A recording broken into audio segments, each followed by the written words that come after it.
नया क्लासेस में आप सभी लोगों का बहुत बहुत स्वागत है मेरे भाइयों। जैसा कि हमने आपसे कहा था कि अब हम यूट्यूब पे जो प्रीवियस ईयर क्वेश्चंस आपको कराने वाले हैं, ठीक है, जो जिसमें भी जा सकते हैं 1000, 2000, 3000, जितने भी जाएंगे, कोशिश हमारी रहेगी कि हर चैप्टर में लगभग इतने प्रीवियस ईयर क्वेश्चन हम लोग कर लें कि जिससे कि वो चैप्टर में कॉन्फिडेंस आ जाए हम लोगों का, एग्ज़ाम जब हम लोग देने जाए, ठीक है। तो वो हमारी कोशिश है। तो मैं आज आपका ये पहला वीडियो है प्रीवियस ईयर का, ठीक है। तो मैं 1 मिनट लूँगा सिर्फ, फिर मैं पढ़ाना स्टार्ट करता हूँ, ठीक है भाई। 1 मिनट लूँगा सिर्फ। तो मैं ये बताना चाहूँगा कि जो हमारे स्टूडेंट हैं, जो मुझसे हिंदी पढ़ चुके हैं कहीं पर भी, है ना, पहले पढ़ चुके हैं या अभी, तो वो उनको तो बहुत मज़ा आएगा, ठीक है। क्योंकि मैं चैप्टर पढ़ा चुका हूँ ये भाषा विज्ञान वाला, बोली और उपबोली वाला। तो मैं इस वीडियो को देखने से पहले मैं चाहूँगा कि आपके पास नोट्स होगी मेरी वाली, उसको जाके पहले एक बार रिवाइज़ कर लो आप, ठीक है। एक बार 5 मिनट लगेगा, जाओ उसको रिवाइज़ कर लो। तो फिर जब इस वीडियो को देखोगे तो आपको बहुत मज़ा आने वाला है, क्योंकि टोटल जो मैंने पढ़ाया है सब कुछ यूज़ होगा इसमें, ठीक है। दूसरी बात ये है कि जो हमसे नहीं पढ़े हैं वो भी टेंशन ना लें, कभी भी उन्होंने किसी ना किसी से पढ़ा होगा, बस वही सब यूज़ होने वाला है। कोई इसमें नया नहीं है, कोई समस्या होने वाली नहीं है। या जिन्होंने बिल्कुल नहीं पढ़ा है वो भी टेंशन ना लें, क्योंकि इसमें हम आपको क्वेश्चन के साथ साथ में जहाँ पर मुझे लगेगा बताना महत्वपूर्ण है, वहाँ पे हम एक्सप्लेन भी करते रहेंगे, ठीक है। तो इस प्रकार की कोई टेंशन नहीं है। तो हम आपको बताना चाहेंगे कि इसमें क्या है कि मेरी कोशिश है कि हर चैप्टर में जो प्रीवियस ईयर के क्वेश्चंस हैं टॉपिक वाइज, वो मैं आपको करवाऊंगा। वो हिंदी में भी होंगे, आने वाले समय में रीजनिंग में भी होंगे और मैथ में भी होंगे। उसके बाद जीएस के भी अगर कुछ क्वेश्चंस मुझे लगेंगे तो वो इन फ्यूचर बात है, अभी मैं ये नहीं कह रहा हूँ। फिलहाल में मैं अभी बात हिंदी की कर रहा हूँ, ठीक है। तो चलिए, हिंदी के क्वेश्चंस को हमने लिए हैं आज प्रीवियस ईयर के, उसके बाद और भी लेंगे, ठीक है। लेकिन ये है कि कंडीशन है कि हाँ, होंगे सारे प्रीवियस ईयर के ही, क्योंकि मैंने सोचा है मैं प्रैक्टिस वही करवाऊंगा जो किसी ना किसी एग्जाम में आए हुए क्वेश्चन होंगे। वो स्रोत कोई भी हो, कोई बुक हो, पीडीएफ हो, कुछ भी हो, लेकिन मैं लूँगा वही प्रश्न जो कि प्रीवियस ईयर होंगे, क्योंकि उनको करने से आपको कॉन्फिडेंस आता है और अच्छा लगता है। चलिए ठीक है, अब हम लोग बात नहीं करेंगे, अब हम लोग काम स्टार्ट करते हैं दोस्त, ठीक है। Are you ready? आप कहोगे रेडी है, चलो भाई। खैर, जैसा कि आपको दिख रहा होगा, आपका पहला प्रश्न है कि हिंदी किस भाषा परिवार की भाषा है। तो देखो, सिंपल सी बात है, आपको पता है कि हिंदी हमारी भारोपीय परिवार की भाषा है। जैसा कि हमने कहा था कि जो भाषा परिवार होते हैं, थोड़ा मैं इसको छोटा कर लूँ, है ज़्यादा ही बड़ा है भाई, इतना कर ले भाई, इसको है इतना कर ले, चलो इतना बहुत है, चलो ठीक है। तो हमने जैसा कि आपको कहा था कि जो भाषा परिवार है हमारा, ठीक है। अभी देखो, एक चीज़ मैं और बता दूँ, ये पहला वीडियो है तो थोड़ी सी समस्याएं होंगी, लेकिन धीरे धीरे समस्याएं नहीं होंगी, ठीक है। तो पहला वीडियो है भाई, समस्याएं होंगी तो थोड़ा सा मैनेज करना। भाषा परिवार, तो आपको कहा था कि भाषा परिवार कितने प्रकार का होता है? 4 प्रकार का। नंबर 1 भारोपीय, नंबर 2 द्रविड़, नंबर 3 आप बोलोगे आस्ट्रिक, ठीक है, आस्ट्रिक, और नंबर 4 आप बोलोगे पहाड़ी। तो जो भारोपीय भाषा परिवार है उसमें आपको पता है 73% लोग जो हैं बोलते हैं, कितना? 73%। और भारोपीय मतलब भारत और मतलब यूरोप, भारत और यूरोप में बोली जाने वाली भाषा है, वो भारोपीय परिवार की भाषा है। दुनिया में सबसे बड़ा जो परिवार है वो भारोपीय परिवार है, क्योंकि 73% इसमें भाषाएं बोली जाती हैं। अगर हम बात करें कौन कौन सी, तो आपको पता है हिंदी है, अंग्रेजी है, संस्कृत है, नेपाल है, मतलब तमाम बहुत सारी भाषाएं भारोपीय, पंजाबी है, राजस्थानी है, सारी भारोपीय परिवार के अंतर्गत ही आती हैं। दूसरा है द्रविड़। द्रविड़ में 25%, यानी कि 25% जो है, पेन अच्छा नहीं चल रहा, कोई बात नहीं, आप चीज़ों को सुन सकते हो, नोट कर सकते हो अगर करना चाहो। जो लोग पढ़ चुके हैं वो लोग सिर्फ रिवाइज करें, ठीक है, मज़ा आएगा उनको। तो जो द्रविड़ परिवार की भाषा है उसमें 25% लोग जो है बोलते हैं इस भाषा को। और इसमें कौन सी, इसमें आपको पता 4 भाषाएं हैं। कौन कौन सी है? आप बोलोगे भैया कि इसमें जो है तमिल है, ठीक है, तमिल है, और तमिल कहाँ बोली जाती है? तमिलनाडु में। दूसरी तेलुगु है, तेलुगु कहाँ बोली जाती है? आंध्र प्रदेश में, ठीक है। तमिल, तेलुगु, कन्नड़ है, कन्नड़ कहाँ बोली जाती है? कर्नाटक में। और चौथी आपकी क्या कौन सी बची? मलयालम। और मलयालम कहाँ बोली जाती है? केरल में, ठीक है। तो सॉरी, तो ये जो है आपकी दोस्तों 4 जो है वो द्रविड़ परिवार की भाषाएं जो कि काफ़ी महत्वपूर्ण है, पूछी भी जाती हैं। और ये 4 की 4 शास्त्रीय भाषाओं के अंतर्गत भी आती है, हम आपको बता देना चाहते हैं। और क्योंकि शास्त्रीय भाषाएं अंतर्गत टोटल कितनी 6 है, तो 4 ये हो गई, 2 कौन कौन थी, संस्कृत और उड़िया, 4 वो, 2 संस्कृत उड़िया, 6 हो गई शास्त्रीय भाषा परिवार। ये भी बहुत पूछा जाता है, मेरे मन में आया तो मैंने आपको बता दिया। खैर, अब जो ये बचा है आपका आस्ट्रिक 1.3%, ठीक है, इसमें आपकी संथाली वगैरह है। और जो आपकी जो पहाड़ी वगैरह बची उसमें 0.7%, मतलब ये कभी पूछा भी नहीं जाता है, लेकिन कभी कभी मान लो पूछ देते। इसमें जो आपकी पहाड़ी भाषाएं हैं वो आपकी पूछी जाती हैं। इंपॉर्टेंट आपकी भारूपीय और द्रविड़ है, ठीक है, ये बात याद रखना। तो खैर, आपका पहला प्रश्न आई होप कि आपको अच्छे से समझ में आ गया होगा। मैंने थोड़ी स्पीड की क्योंकि भाई मैं आपको पढ़ा नहीं रहा हूँ, मैं आपको करा रहा हूँ प्रैक्टिस, ठीक है ना। और प्रैक्टिस का मतलब ये होता है कि भाई प्रैक्टिस का मतलब होता है रिवीजन प्लस प्रैक्टिस। तो रिवीजन में मैं थोड़ा स्पीड बनाऊंगा, जो लोग नए हैं वो लोग नोट कर सकते हैं, और जो लोग पुराने हैं उनको तो कोई दिक्कत होगी ही नहीं, क्योंकि उनको ये सब मैं पढ़ा चुका हूँ। खैर चलिए दोस्त, अब आगे देखिए, भारत में सर्वाधिक खड़ी बोली भाषा कौन सी है? तो हिंदी, संस्कृत, उर्दू, तमिल। आपको सबको पता खड़ी बोली कौन सी है भाई? हिंदी है। अब देखो, आपको पता है कि जो खड़ी बोली है ये कौन से अपभ्रंश, तो आप बोलोगे सौर सेनी अपभ्रंश से खड़ी बोली सौर सेनी। और खड़ी बोली को कौरवी भी कहा जाता है, कौरवी। तो खड़ी बोली को कौरवी भाषा किसने कहा? आप बोलोगे भैया खड़ी बोली को कौरवी भाषा किसने कहा? राहुल शांकृत्यायन ने, भोलानाथ तिवारी ने, दोनों लोगों ने कहा है, ठीक है। अगर कोई ये पूछे कि बताओ खड़ी बोली को शर हिंदी किसने कहा, तो आप बोलोगे शर हिंदी का महावीर प्रसाद द्विवेदी ने, ठीक है। इसको गमारू किसने कहा? गिल क्राइस्ट ने कहा। तो इस तरीके के प्रश्न भी खड़ी बोली से आते हैं। खड़ी बोली का केंद्र क्या है? मेरठ है, ठीक है। तो जो भी दिल्ली एनसीआर के आसपास वाले बातें फिर बहुत ज़्यादा हो जाएगा, इसलिए मैं ज़्यादा नहीं बताऊंगा, क्योंकि मैं आपको करवा रहा हूँ प्रैक्टिस, ठीक है। तो खड़ी बोली आप समझ गए, तो ये हिंदी के अंतर्गत आती है। अगला नेक्स्ट क्वेश्चन है आपका, हिंदी भाषा का जन्म हुआ। हिंदी भाषा का जन्म हुआ, अब देखो हिंदी भाषा का जन्म हुआ, आप बोलोगे अपभ्रंश से। यहाँ से भी देखो 2-3 तरीके के प्रश्न आते हैं, आप कंफ्यूज ना हो। अगर पूछे हिंदी भाषा की जननी क्या है, पूछा जाए हिंदी भाषा की जननी क्या, तो आप बोलोगे संस्कृत। पूछा जाए हिंदी भाषा का पालन पोषण कहाँ हुआ, तो आप बोलोगे अपभ्रंश, ठीक है। और अगर हिंदी भाषा का जन्म हुआ ऐसे करके आए, तब भी यहाँ पे अपभ्रंश होगा, क्योंकि शब्दों का कहीं ना कहीं भावार्थ चेंज हो जाता है। तो जब जननी है तो आप लगाना संस्कृत, पालन पोषण आए, जन्म हुआ तो आप अपभ्रंश, ठीक है। चलिए, निम्न में कौन सी बोली यह है कि निम्नलिखित में कौन सी बोली या भाषा हिंदी के अंतर्गत नहीं आती? हिंदी के अंतर्गत नहीं आती है।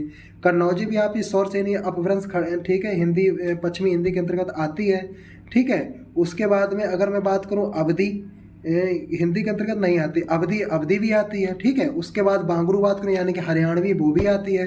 तो तमिल तेलुगु ये नहीं आती, क्योंकि ये आती है कन्नड़ में, ठीक है, कन्नड़ जो है उसमें आती है। चलिए, आपको क्लियर ये बात हो गई होगी। अब आगे बात कर लेते हैं मेरे दोस्त ये वाले प्रश्न में, कि हिंदी की विशिष्ट बोली ब्रजभाषा। ओके, ब्रजभाषा किस भाषा के अंतर्गत आती? पश्चिमी हिंदी के अंतर्गत आती है, और सौर सेनी अपभ्रंश है, ठीक है। इसको ब्रज बोली भी पश्चिम बंगाल में कहा जाता है। तो ये बातें याद रखना एक्स्ट्रा, मेरे दिमाग में आ जाती है, इसलिए मैं इनको बोल देता हूँ, सारी महत्वपूर्ण है। सबसे पहली बात तो जो फिर मैं कह रहा हूँ, जो लोग हमसे पुराने पढ़ चुके हैं उनको तो मज़ा आ रहा होगा, ठीक, तुम लोग मज़ा लो पूरे वीडियो में, ठीक है। ऐसे ही अच्छे से पढ़ो, आपका रिवाइज भी हो रहा होगा, प्रैक्टिस भी हो रही, और सारे क्वेश्चन प्रीवियस ईयर के हैं। तो मैं जहाँ से भी कराऊंगा, जिस बुक से जहाँ से भी, वो सारे प्रीवियस ईयर के होंगे, बस एक खास बात रहेगी। भारतवर्ष, ठीक है, ये प्रश्न तो हुआ ही नहीं। ब्रजभाषा किस रूप में सबसे अधिक प्रसिद्ध है? राजभाषा के रूप में, तकनीक भाषा के रूप में, राष्ट्रभाषा के रूप में, काव्य। देखो मैं बता दूं, ब्रजभाषा एक्चुअल में ये बोली है, क्योंकि आपको पता है सौर सेनी अपभ्रंश में ब्रज एक क्या है? बोली है, क्योंकि मथुरा के आसपास क्षेत्र में बोली जाती है, मथुरा इसका मुख्य केंद्र है। लेकिन इसको क्या हुआ कि पहले मध्यकाल में क्या हुआ, इस पे बहुत सारे साहित्य और ग्रंथ लिखे जा चुके हैं, इसलिए इसको ब्रज बोली ना कह के ब्रज भाषा का दर्जा दिया गया है। तो इसे साहित्य या काव्य भाषा भी कहा जाता है। आई होप कि आपका क्लियर हो गया होगा। अगला है कि भारतवर्ष में हिंदी को आप किस वर्ग में रखेंगे? तो भारतवर्ष को हिंदी में आप, तो भाई इस हिंदी को राजभाषा में रखेंगे, राष्ट्रभाषा, तकनीक।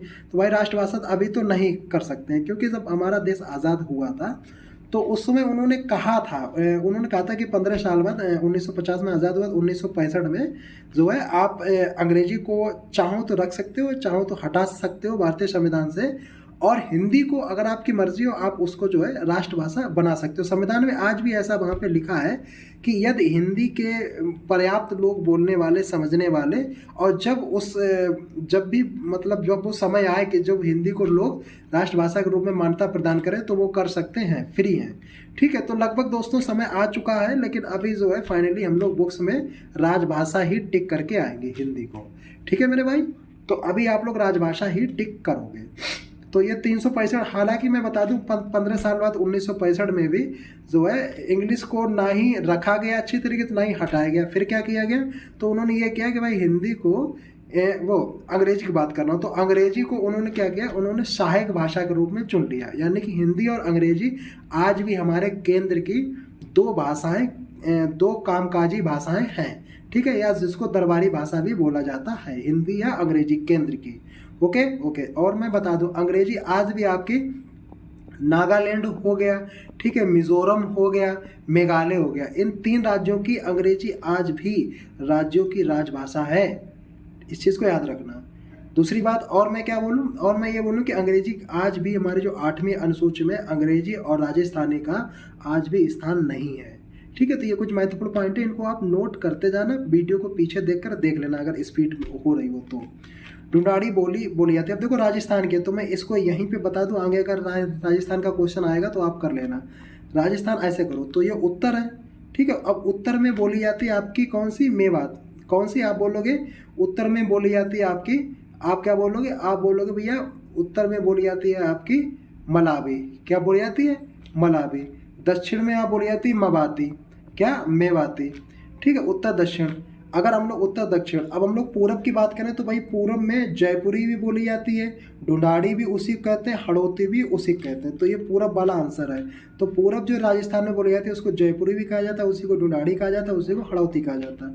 और जो पश्चिमी राजस्थान है उसमें आपकी शेखावटी या उसको मारवाड़ी भी बोलते हैं। ठीक है, तो फिलहाल में इसका जो है वो पूर्वी राजस्थान है, ढूंढाड़ी या जयपुरी या हड़ौती। ठीक है, तो इसको भी आप याद रख सकते हो। तो ये थे ब्रजबुली का नाम। अभी देखो मैंने इसको आपको बताया था, इसको बंगला, पुरानी बंगला के नाम से भी जाना जाता है, ब्रजबुली, ये मैंने आपको बताया था। तो इस तरह से दोस्तों आपके जो है 8 प्रश्न हो गए हैं आपके कंप्लीट। अब नमा प्रश्न देखते हैं, नमा प्रश्न। ठीक है, नमा प्रश्न ये रहा। ठीक है, तो ये दोस्तों आपका रहा नमा प्रश्न। चलिए, यहाँ तक कि आपको बातें समझ में आई होंगी। समय हमारा हो गया 10-12 मिनट का। चलो कोई बात नहीं, देखो चीज़ों को, मेरा कोशिश है कि आपके क्वेश्चन के साथ साथ में रिवीजन भी करा दूं, जो पॉइंट महत्वपूर्ण है उनका मैं रिवीजन भी करा दूं, है ना। चलिए, तो निम्नलिखित में कौन सी भाषा देवनागरी लिपि में लिखी जाती है, तो देवनागरी लिपि में कौन सी लिखी जाती है, अरे चलो हाँ ठीक है, देखो इनके आंसर मैंने पहले ही कर दिए, इसलिए कि आप ये ना कहें कि आंसर देख रहे हैं। खैर, निम्नलिखित में कौन सी भाषा देवनागरी लिपि में लिखी जाती है, गुजराती, मराठी, उड़िया और सिंधी।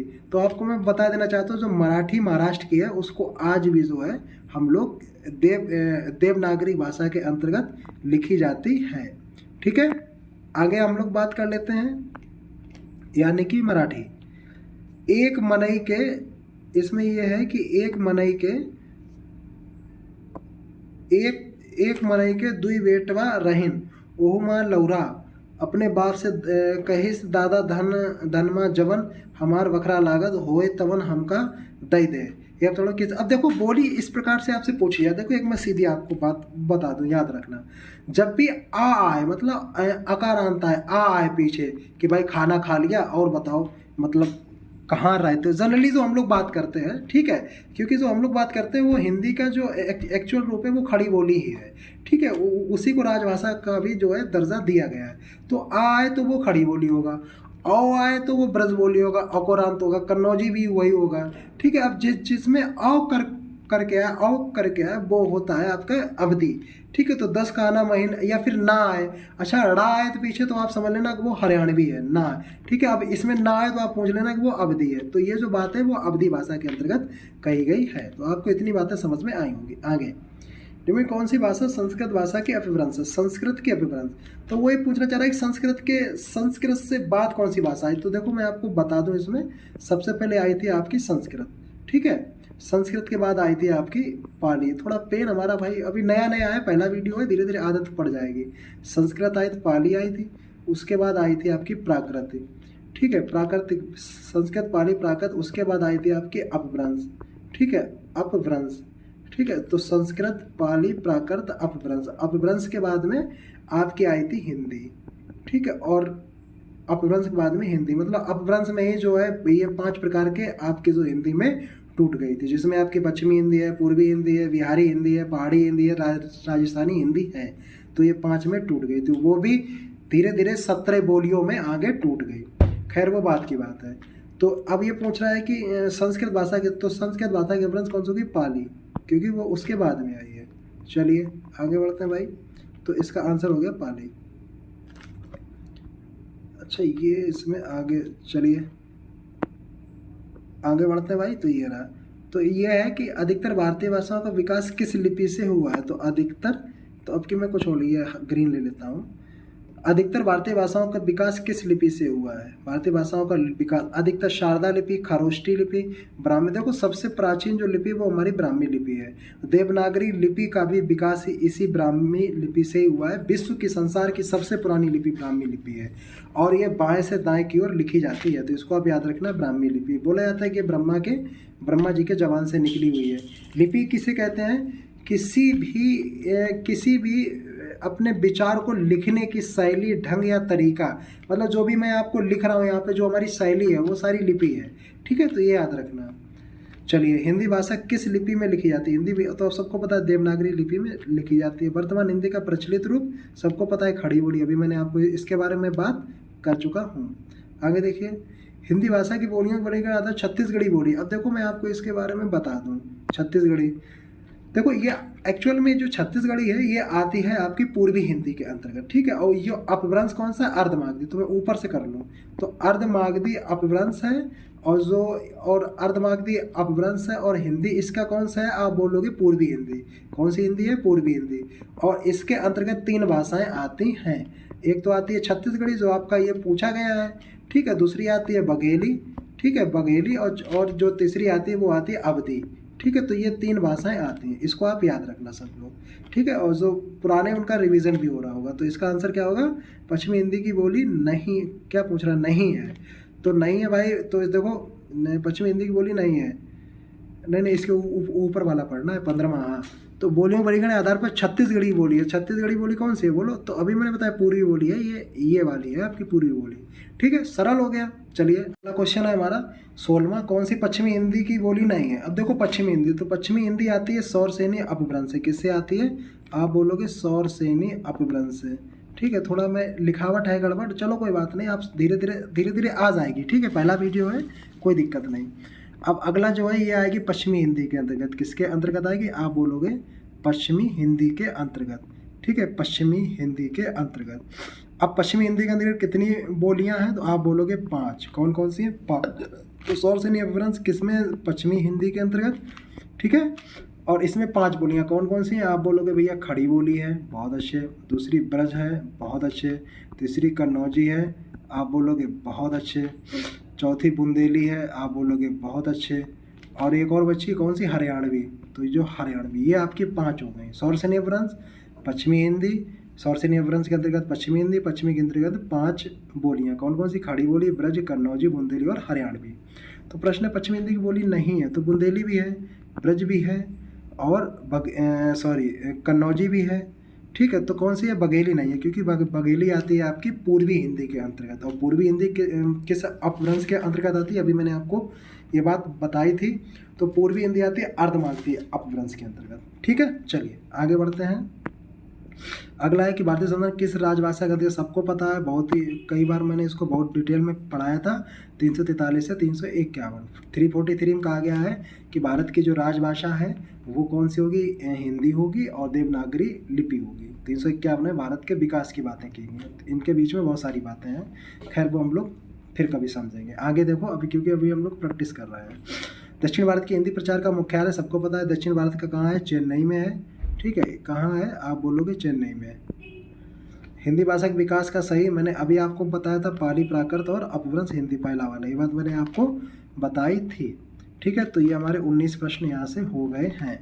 अब हम लोग 20 पे चलते हैं। 20 प्रश्न ये आ गया, 20वां, ठीक है। दिख रहा है संविधान का 351। देखो अभी मैंने आपको ये बात बताई थी अभी, ठीक है। तो 351 भारतीय संघ के विकास के लिए कहाँ गया, ये वाला क्वेश्चन। संघ के उच्चतम न्यायालय की, ये देखो ये 348 है, आर्टिकल 348, क्योंकि 348 में सुप्रीम कोर्ट हाई कोर्ट के बारे में बात की गई है, क्योंकि वहाँ पे जो भाषाएं होंगी वो हिंदी या अंग्रेजी कोई भी हो सकती हैं। लेकिन दोस्तों सुप्रीम कोर्ट में आज भी जो भाषाएं हैं वो इंग्लिश का ही यूज़ है। हाई कोर्ट की बात है तो वो हिंदी में भी दे सकती है, ठीक है, अगर वहाँ के वो लोग हैं अगर हिंदी में करवाना चाहें। उसके बाद इसमें संसद और विधानमंडल की भी बात की गई है। यदि कोई व्यक्ति संसद और विधानमंडल में हिंदी अंग्रेजी के अतिरिक्त किसी अन्य भाषा में बात करना चाहता है तो वो भी वहाँ के अध्यक्ष और सभापति, ठीक है, दोनों के अनुमति से कर सकता है। 348 संघ की राजभाषा, आपको पता है संघ की राजभाषा अंग्रेजी और हिंदी है, ठीक है, हिंदी या अंग्रेजी है, दोनों एक दूसरे की सहायक भाषा है। अंग्रेजी हिंदी की सहायक भाषा है, तो संघ की राजभाषा हिंदी है, उसकी सहायक अंग्रेजी है। चलिए पत्राचार की भाषा वो तो हो ही गई, ठीक है। 345 में भी ये कहा गया है, 346 में कि पत्राचार की जो भाषा होगी राज्यों की वो हिंदी होगी, या जो आपस में दोनों लोग जिसमें सहमत हो उस भाषा से भी पत्राचार की भाषा हो सकती है। केंद्र की आज भी पत्राचार की भाषा कौन सी है, इंग्लिश है, इंग्लिश और हिंदी है, ठीक है, केंद्र की। चलिए अब हम लोग प्रश्न को आगे बढ़ते हैं, क्योंकि हमारा उद्देश्य है प्रश्न, हमारा उद्देश्य दो है यहाँ पे, प्रैक्टिस के साथ साथ आपको चीज़ें रिवाइज भी करवा दें, ठीक है, ये हमारा उद्देश्य है, यही नहीं कि बस आंसर बताते चलो। अब ये कि हाँ लेकिन क्वेश्चन जो भी होंगे वो प्रीवियस ईयर के होंगे, वो कहीं के भी हों। चलिए ठीक है, चलिए ओके दोस्त। आगे ब्रजभाषा है, तो अभी मैंने आपको बताया था ब्रजभाषा है पश्चिमी हिंदी के। मगही किस भाषा की, मगही आपको पता है बिहारी हिंदी, क्योंकि बिहारी हिंदी की 3 भाषाएं आती हैं, एक तो भोजपुरी, मगही और मैथिली, ठीक है, भोजपुरी, मगही, मैथिली 3 भाषाएं आती हैं। और ये बिहारी हिंदी किसके अंतर्गत आती है, तो आप बोलोगे बिहारी जो आती है वो आपकी जो आती है वो आती है मगध अपभ्रंश के अंतर्गत, ठीक है। बिहारी किसे आती है, और इसी में मगध अपभ्रंश में उड़िया और असमिया भी आती हैं। तो इस चीज़ को याद कर लेना, पॉइंट सारे इंपॉर्टेंट है जो मैं बोल देता हूँ, ठीक है, सारे।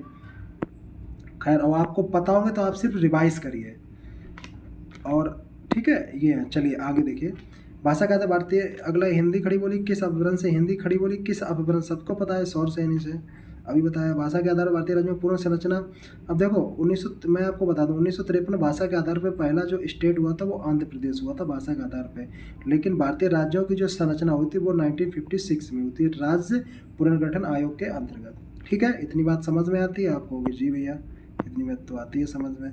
क्या हो गया भाई, ये बहुत हो रहा है हमारे साथ, ठीक है। कितने हो गए, 19 हो गए ना, अच्छा 19 हो गए भाई,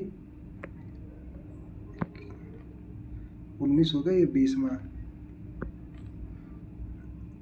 ये लो भाई। अभी ऐसा है ना दोस्त, ये नया है तो थोड़ा सा लगेगा, खैर आप टेंशन मत लेना, हम लोग पढ़ेंगे, स्टार्ट करते हैं, कोई बात नहीं। तो नया कोई भी चीज़ होती है थोड़ा सा दिक्कत होता है। भाषा के आधार पर शब्दम किस राज्य, अभी मैंने आपको ये बात बताई थी, भाषा के आधार पर आंध्र प्रदेश, ठीक है। बघेली बोली का संबंध किस उपभाषा से है, आपको अभी मैंने बताया था, बघेली जो है, जो बुंदेली है वो पश्चिमी हिंदी के अंतर्गत है, बघेली है वो पूर्वी हिंदी के अंतर्गत है, और अर्धमागधी अपभ्रंश के अंतर्गत भी है। किस तिथि को राजभाषा बनाया था, आपको पता 14 सितंबर 1950 को राजभाषा बनाने का निर्णय लिया था। इसी उपलक्ष्य में 14 सितंबर को राष्ट्रीय हिंदी दिवस मनाया जाता है, राष्ट्रीय हिंदी दिवस। और आपको पता है अंतर्राष्ट्रीय हिंदी दिवस तो 10 जनवरी, ठीक है। अंतर्राष्ट्रीय जो हिंदी दिवस है वो कब मनाया जाता है, आप बताओगे भैया 10 जनवरी को, कब आप बताओगे, 10 जनवरी को। चलिए ठीक है, आगे बढ़ते हैं। भारतीय संविधान की हिंदी भाषा को मान्यता, अभी मैंने बताया 14 सितंबर 1950 को, वही बात है ना, वही तो प्रश्न है, तो 14 सितंबर 1950 को मनाया गया था। चलो ये वाला है 14 सितंबर 1950। हिंदी आकृति की दृष्टि में किस प्रकार की भाषा है, हिंदी आकृति की दृष्टि से निम्नलिखित में से किस प्रकार की भाषा है, तो ये आपको देखना है कि भाई हिंदी जो है वो अयोगात्मक है, श्लिष्ट है, प्रश्लिष्ट है, या इसमें कौन सी प्रकार की भाषा है। तो आपको पता है कि ये जो है वो श्लिष्ट योगात्मक की भाषा है। कन्नड़ का संबंध अभी बताया था, द्रविड़ और कन्नड़ कहाँ बोली जाती है, आप बोलोगे कर्नाटक में, द्रविड़ परिवार की भाषा है, ठीक है। हमारे 30 प्रश्न हो गए, अब 31वां ढूंढते हैं किधर है, 30 हो गए तो 32 तो यहीं से होगा। चलिए दोस्त यहाँ से स्टार्ट करते हैं। 31वां शायद इसमें छोड़ दिया क्या मैंने लास्ट का, चलो देखते हैं। 31, हाँ ये बचा। हिंदी की आदि जननी क्या है? आदि जननी है संस्कृत, ठीक है। इसमें क्या है, इसकी जो आदि जननी है वो है इसकी संस्कृत, ये वाली। बहुत समस्याएं हो रही है ना, कोई बात नहीं, संस्कृत है, ठीक है। इसकी जो है वो आप बोलोगे कि इसकी जो है वो संस्कृत है। चलिए अब हम लोग 32 पे जाते हैं। 32 प्रश्न पे, प्रश्न 32 पे ये आ गया, ये लो भाई, ये लो। चलो दोस्त, ये प्रश्न नंबर 32, ठीक है। चलो, हिंदी भाषा कितनी विख्यात बोलियां, अभी बताया था हिंदी भाषा की कितनी इसकी 5 तो बोलियां हैं और 17 उपबोलियां हैं, ठीक है। तो 5 हो गई। हाड़ौती, जयपुरी, हाड़ौती, डुलाड़ी, पूर्वी राजस्थान, अभी मैंने तीनों बातें बताई थी। हिंदी दिवस 14 सितंबर और अंतर्राष्ट्रीय हिंदी दिवस 10 जनवरी, ठीक है। इतनी बातें हमारी हो चुकी हैं। अब क्वेश्चन नंबर 9 में कौन सी बहुरूपीय परिवार की भाषा नहीं है? बहुरूपीय की नहीं है मतलब गुजराती, हिंदी, मलयालम और मराठी, ठीक है। तो कौन सी बहुरूपीय परिवार की भाषा नहीं है, तो इसमें आपको बताना है दोस्तों। तो इसमें अभी देखो कौन सी है, आप बोलोगे इसमें हिंदी भी है, ठीक है, उसके बाद गुजराती भी है, उसके बाद आपकी कौन सी है, तो और उसके बाद मराठी भी है। तो बहुरूपीय परिवार की भाषा मलयालम नहीं, अभी मैंने बताया था द्रविड़ परिवार की भाषा, इसमें कंफ्यूज क्या होना है, ठीक है। तो इसकी कौन सी होगी, आप बोलोगे ये मलयालम हो गई, क्योंकि ये द्रविड़ परिवार की भाषा है। कहाँ बोली जाती? केरल में। खैर, हिंदी दिवस 14 सितंबर, अंतर्राष्ट्रीय हिंदी 10 जनवरी, याद रखना। टंकशाली बोले जाता है परनिष्ठित भाषा को, ठीक है। किसको? आप बोलोगे परनिष्ठित भाषा को। आगे, निम्नलिखित में भाषा की प्रमुख प्रकृति कौन सी है? तो हालांकि इस पर लगा भी है और ये सही बात भी है, क्योंकि ये कोई भी भाषा होती है वो हमेशा कठिन से सरल की ओर आती है। दूसरी बात ये है कि हमेशा भाषा जो ज़्यादा जो लिखी होती है ना चीज़ें, मतलब कोशिश ये रहती है कि वो उनको इस तरीके से करे कि ज़्यादा लिखना ना पड़े। जैसे पहले अगर मैं बात करूँ, जैसे यही मैंने शब्द ले लिया आपको समझाने के लिए, कि जैसे अगर आ गया भाषाएँ, ठीक है, क्या आ गया? भाषाएँ, ठीक है। तो भाषाएँ ये था, अब इसी को इस तरीके से भी जो है लिखा जाता है भाषाएँ। ये वर्तनी में भी पूछा जाता है ये भाषाएँ। तो कहने का मतलब जो चंद्र बिंदु है, जो चंद्र है, उसको अब इतना यूज़ नहीं करते, तो दोनों ही सही है, ठीक है। अब इसमें वर्तनी भी आ जाती है, जैसे ऐसे पूछ देगा भाषाएँ, ये सही है ऐसे करके, तो ये सब गलत है, ठीक है। ये तो दोनों सही है, लेकिन दोनों में जो ज़्यादातर यूज होता है वो सिर्फ अब अनुस्वर का यूज होता है चंद्र बिंदु की जगह, ठीक है। तो इस तरीके से वही कहने का मतलब है, हिंदी में धीरे धीरे क्या होता है कि जो है जटिल से सरल की ओर आती हैं और चीज़ें, कोशिश रहती है कि पेज और इंक को भी वो बचाए। ये भाषा की विशेषता है, बात मेरी समझ पा रहे होंगे। तो ये भी एक विशेषताएं हैं कि वो इस तरीके से रहती है। आगे देखो, ऊकार बहुला बोली जाने वाली भाषा है। ऊकार, अब देखो भोजपुरी, छत्तीसगढ़ी या अवधी या बघेली, तो देखो इसमें अभी जो थी ऊपर वाली ऊ वाली हमने आपको बताया भी था, वो कौन सी है? अवधी है। कौन सी है? अवधी। ध्रुपद गायन का संबंध किस भाषा से है? ब्रज भाषा, राजस्थानी, खड़ी। तो ध्रुपद गाना जो है वो ब्रज भाषा से संबंधित है। महत्वपूर्ण प्रश्न है। अगला है आपका 41, राजभाषा आयोग के प्रथम अध्यक्ष, आपको पता है कि राजभाषा आयोग 1955 में, ठीक है, इसके कौन थे? वीजी खेर थे, बाल गंगाधर खेर ये था, ठीक है। तो 1955 में बना था, किस आर्टिकल के अंतर्गत होता है? तो आप बोलोगे 344 आर्टिकल के अंतर्गत, ठीक है, जो है भाषा आयोग का गठन होता है। चलो ये बात आपको समझ में आती है। आगे दोस्तों, हिंदी भाषा की उत्पत्ति कि जो हिंदी भाषा की उत्पत्ति हुई है, आपको सबको पता है कि भाई हिंदी भाषा की जो उत्पत्ति हुई वो हुई है शौरसेनी अपभ्रंश से। कहाँ से हुई है? शौरसेनी अपभ्रंश से। अगला प्रश्न है, नीचे भाषा की 4 विशेषताएं इनमें से जो गलत है? भाषा परिवर्तनशील बिल्कुल होती है भाई, changing is the rule of nature, तो भाई हर चीज़ परिवर्तनशील है।